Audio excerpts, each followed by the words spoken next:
ఈ బండ్లను చూస్తున్నారా? ఎన్నో పార్కింగ్ స్టాండ్‌లో పెట్టిన బండ్లు అనుకునేరు కాదు. ఈ బక్కోడు కొట్టేసిన బండ్లు ఇవన్నీ. చూస్తే బొక్కలు తేలి బక్కగున్నాడు గానీ బండ్లు దోసుట్ల వీని బుద్ధి బలం శానా పెద్దగున్నది. హీరో కంపెనీ స్ప్లెండరు, ప్యాషన్ బండ్లకే ఈడు సూటి పెడతాడు. వీని కన్ను పడ్డదంటే ఆ బండిని కంతలు నలవాల్సిందే ఇగ.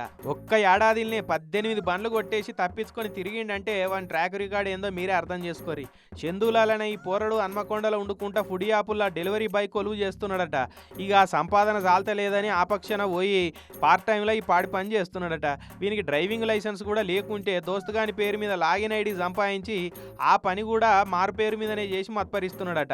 వరంగల్, హైదరాబాద్, రాచకొండ కమిషనరేట్ పోలీసుల పరిధిలా తిరుక్కుంటా దొంగ అవతారం ఎత్తిన ఏడాదిలనే 18 బండ్లు కొట్టేసేంత ప్రొఫెషనల్ అయిపోయిందట. స్ప్లెండరు, ప్యాషన్ బండ్లు అయితే హ్యాండిల్ లాకేసిన తాళాలు అలక తీయొచ్చని కడమ బండ్ల జోలికి పోకుండా వీటికే సూటి పెడుతున్నాడట. ఎంత దొంగ అయినా ఏదో ఒక రోజు పోలీసు వాళ్ళకు పట్టుబడాల్సిందే కదా. అట్లా అసన్పర్తి పోలీసు వాళ్ళకు చిక్కిండు.